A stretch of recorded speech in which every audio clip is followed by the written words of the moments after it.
syafi'ina wa qurrati a'yunina Muhammad khairu khalqillah. Selamat malam sahabat-sahabat Gio, pecinta-pecinta Gio dari Sabang sampai Merauke. Semoga kita semua selalu dalam genangan rahmat Allah, nikmat Allah. Yang sakit semoga diangkat penyakitnya oleh Allah, yang susah semoga diangkat kesusahannya oleh Allah. Semoga kita semua dipanjangkan umur kita, disehatkan badan kita, dilapangkan rezeki kita, dimudahkan segala urusan kita, dan kabulkan semua hajat-hajat kita. Amin, amin ya rabbal alamin. Malam hari ini kita semua tim Gio berada di sebuah desa terpencil ya. Alhamdulillah di sini hadir juga bersama Bapak Kepala Desa, Pak Kepala sehat ya. Bapak Limnas juga, insyaallah sehat. Dan juga beliau Bu, sehat ya. Ini tadi sempat cerita beliau bahwa di desa ini ada kejadian yang sangat ganjal, yang mistis ya, konon katanya seperti itu. Cuman kita belum tahu, nanti kita akan minta keterangan sama beliau-beliau yang horor, yang mistis. Jadikanlah tayangan-tayangan ini menjadi hikmah buat kita ambil yang baik, buang yang buruknya. Agar kita meyakini bahwa alladzina yu'minuna bil ghaibi, orang yang beriman itu percaya dengan adanya yang gaib. Dan hikmah yang perlu kita ambil, jangan pernah dalam keadaan apapun kita datang ke tempat-tempat yang dilarang oleh Allah. Contoh, ke tempat-tempat kemusyrikan, tempat-tempat perdukunan. Maka itu yang harus kita hindari. Dan di sebuah desa ini kita akan tanya-tanya kejadian apa yang telah dialami oleh beliau-beliau ini. Ya. Nah, ini kan Mbak Sisil kan ya. Ini Mbak Sisil yang sempat dulu tuh taubat. Tapi sekarang biar cerita sendirilah. Gimana ceritanya Mbak Sisil? Jadi sebenarnya gini, saya tuh mau cerita tuh malu, tapi ya gimana lagi. Nanti kalau ada korban-korban lagi kan kasihan. Saya tuh taubat kan ya, terus salah masuk ke padepokan, salah masuk ke pesantren. Terus ternyata di situ tempatnya maksiat, yang punya padepokan itu tadi malah melecehi saya. Sampai segitunya? Iya. Itu apakah orang kampung banyak yang tahu? Ya, informasinya sampai ke Pak Lurah ya. Tapi maaf ya, tapi kalau seandainya udah Pak Lurah tahu, kenapa nggak dibubarin? Kenapa nggak digusur? Sedangkan itu udah, kalau memang pelecehan udah bisa udah jadi melanggar. itu maaf Pak Lurah masih mengumpulkan bukti-bukti kan, sebagai tokoh masyarakat nggak gegabah juga, maaf ya. Pak, ini gimana ini anak saya hamil di pesantren ini? Ya, sabar. Nggak bisa tak bunuh kalau dia, sabar. Nggak bisa. Kita cari tahu dulu kebenarannya. Kasihan dia, korban. Ya gimana bijaknya aja menurut kita. Di sini kan juga ada tokoh masyarakatnya juga Pak ya. Saya memaklumi Bapak sebagai orang tua, ya pasti terasa sakit ya. Ini nggak bisa. Ya saya memaklumi, tapi kita juga nggak bisa gegabah. Perbuatannya nggak bisa, nggak terima, bunuh dia. Pak Lurah, bagaimana ambil baiknya tindakannya aja? Kita musyawarah bersama, ya karena kami diundang ke sini juga, kita juga nggak serta-merta harus mengambil tindakan yang ceroboh, gitu Pak. Ya mohon maaf, saya memaklumi Bapak sebagai orang tua pasti sangat kecewa sekali dengan berita ini. Tapi kita juga harus hati-hati betul, masalahnya ini kan menyangkut panutan orang banyak juga, kiainya juga, begitu ya Gus ya mungkin. Saya sendiri juga belum tahu kabar ini, masih simpang siur gitu. Saya sudah mengutus keamanan untuk menyelidiki di sana, juga belum dapat hasil. Ya informasinya belum jelas, masih simpang siur ini. Sampai sekarang belum jelas. Masih simpang siur.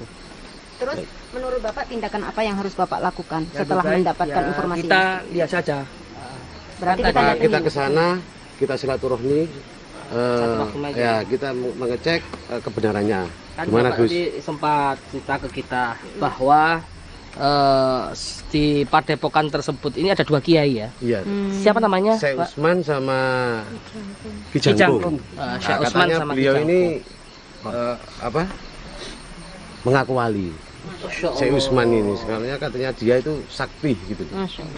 Tapi anehnya masyarakat di sini itu banyak yang nyantri, ya pengikutnya, terutama cewek-cewek. Tapi ya itu katanya ada pencabulan gini-gini, tapi belum tahu pasti, masih simpang siur gitu beritanya ini. Gimana Gus? Ya kita tanya mbaknya kan sempat nyantui di situ, ya kan? Apakah benar? Tapi kan ini ngumpulkan bukti dulu ya. Iya. Itu seperti apa sih Syekh Usman sama Kiai Ki siapa? Ki Jangkung ya? Sosok sehari-harinya Apa gimana? betul-betul dia itu sakti? Memang sakti. Jadi saya tuh kayak jasut gitu loh Gus. Dasar gimana? Jasut. Kalau saya mau melakukan itu sama Hubungan dia, wik-wik ya, itu ya? ya, itu katanya jaminannya surga. Gitu. Masya Allah. Tapi kamu udah melakukan? Masya Allah. Karena tanpa kesadaran dia juga, ya, tanpa kesadaran diiming-iming surga. Nah itulah lemahnya kadang perempuan itu mudah sekali untuk apa ya, makanya perlu dibentengi dengan keimanan ya, biar nggak mudah ikut hal-hal yang seperti ini. Gitu. Ini adalah pelajaran juga ya. Tapi Umi sendiri nggak bisa memastikan karena kita juga belum ada bukti. Ya. Ya mungkin karena dia menurut Ya udah Pak Lurah, kita mending Menurut langsung aja gimana? Pak Lurah. jadi Kurang ajar emang itu. Sebentar. Sabar, Semuanya sabar. harus Masa? Aduh, Kiai kayak gitu. Kita belum tahu Sabar, ya. sabar. Kita belum tahu kepastiannya Sabar, Pak Lurah aja kita- juga masih simpang siur juga. kita Kamu selalu gini sama ya, Gusnya nanti silaturahmi ke sana. Ya, tadi kita selesaikan. Silaturahminya Pak. Kita nggak boleh menunda waktu sebelum banyak korban Pak. Ingat Sekarang juga nggak apa-apa. Monggo terserah Gusnya ini sama Umi.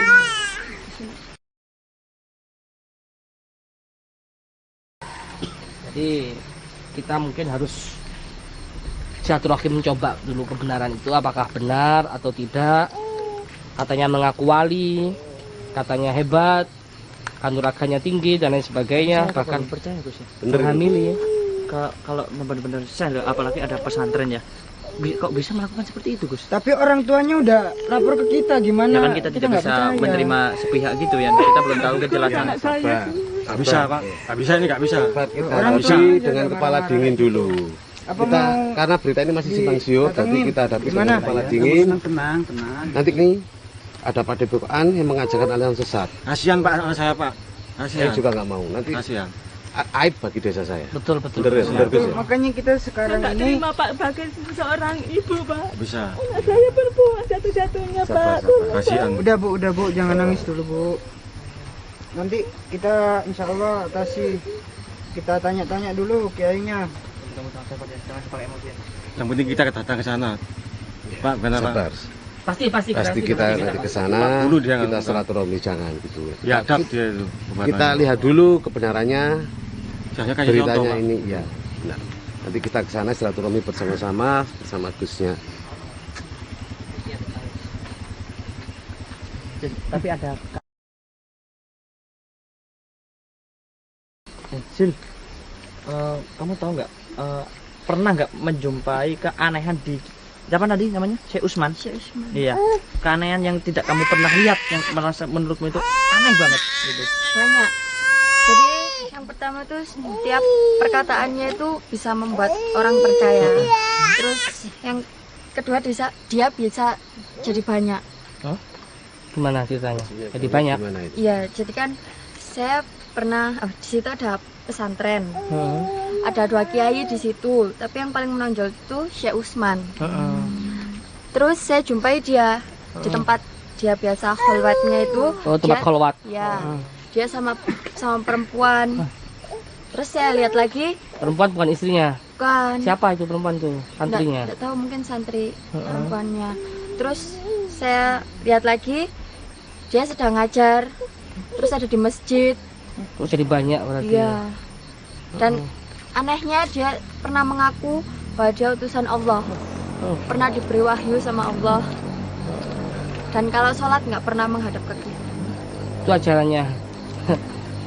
Ajarannya seperti itu Gus. Berarti itu sesat Gus. Tapi kita Kan belum ada bukti lah ya. belum ini ada kan bukti cuma saya dari sepihak. belum ada bukti yang real ya. Apa sebaiknya kita datangi ke sana silaturahmi bersama-sama kita cek kebenarannya Gus. Gimana Gus? Ya. Kita pasti datang ke sana. itu yang kemarin. Ya udah Pak Lurah, mending kita langsung aja ke Itu siapa itu?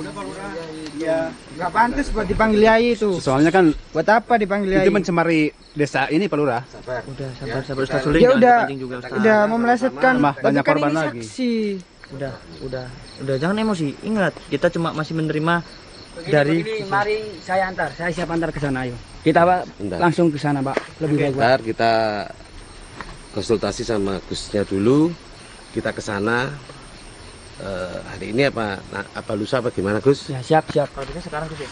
Kalau memungkinkan sekiranya hari ini ya monggo kita berangkat silaturahim. Kita kira nggak kemalaman kayak. Ya, saya siap mengantar Gus kalau sekarang. Mendingan sekarang aja Gus. Ya, Ya gimana kalau Gus? kepala desa sudah Kalau saya Soalnya kan ini udah korban udah ada.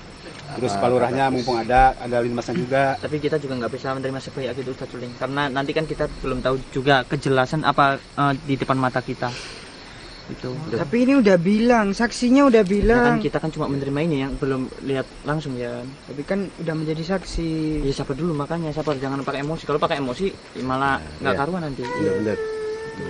Gimana, Gus? ya monggo. Nah, saya siap buat antar sekarang. Ya. Jadi begini sahabat, kita langsung coba datang ke rumahnya Syekh Usman bersama Ki Jangkung. Di situ banyak santri-santrinya yang diceritakan oleh Pak Lurah, yang diceritakan oleh Sisil bersama bapak dan ibunya bahwa dia ini spiritualnya tinggi sekali ya. Pernah jadi banyak sekali, bahkan ajarannya sesat dan menyesatkan, melenceng. Dia pernah mendapatkan wahyu begini begitu. Kita kan nggak boleh mengklaim begitu saja, nanti bisa menjadikan fitnah. Al fitnatu akbaru minal qatl, al fitnatu asyaddu minal qatl. Jadi Allah sering menjelaskan dalam Al-Qur'an fitnah, al fitnatu asyaddu minal qatl, al fitnatu akbaru minal qatl. Supaya terhindar dari fitnah, alangkah baiknya kita tabayun, kita klarifikasi, kita silaturahim. Inilah yang harus dilakukan umat muslim. Apabila ada masalah, maka kita nggak boleh langsung menjas atau mengklaim ya, oh kamu salah. Walaupun dia itu salah, kalau kita omong-omongkan di publik itu nggak boleh, nanti jatuhnya ghibah. Sedangkan ghibah tersebut kita nanti di akhirat akan memakan dagingnya. Walaupun jelas-jelas dia salah, itu nggak boleh, harus segera tabayun. Apalagi kalau dia melakukan hal yang tidak kita yang kita jas, yang kita klaim, dia tidak melakukan, berarti itu fitnah. Maka fitnah lebih kejam daripada pembunuhan. Oleh karena itu, supaya terhindar dari itu, apa seyogyanya umat Islam, umat muslim yang bijak, yang arif, yaitu kita tabayun, kita klarifikasi. Ini pelajaran hikmah yang besar buat kita. Ketika ada masalah, terutama fitnah perzinahan, fitnah apapun, ini kan bahaya aib. Tidak boleh kita keluar di media sosial, di lain sebagainya, itu tidak boleh ya. Kita harus tabayun, kita harus datang. Apalagi beliau seorang figur katanya ya, langsung silaturahim, kita tabayun, mengecek apakah benar. Ini Gus, mungkin ini kejadian ini udah lama apa gimana ya? Ini si apa tuh yang kiai ini melakukan seperti ini udah lama kayaknya. Kalau sumber yang saya dapat dari ceritanya Mbak Sisil itu sudah berbulan-bulan. Ya, mungkin korbannya juga udah banyak ya Gus. Sudah banyak sekali. Katanya beliau ceritanya puluhan santriwati yang dihambili oleh beliau, dan banyak sekali yang komplain, bukan hanya keluarga dia. Gitu loh. Ini satu persatu kan kita datangi dulu. Seperti itu. Baik ya, langsung saja ya. Baik sahabat, ini kita closing, saksikan nanti ya. Nanti kita live lagi. Mungkin kalau nggak jam 9 ya jam setengah 10. Kira-kira perjalanan berapa jam dari sini? 1 jam nggak sampai? Ya, nggak sampai lah. Ya, Gus, kira-kira itu. Nanti kita live lagi ya. Sinyal bagus kok. Baik sahabat, lebih kurang lebihnya mohon maaf. Assalamualaikum.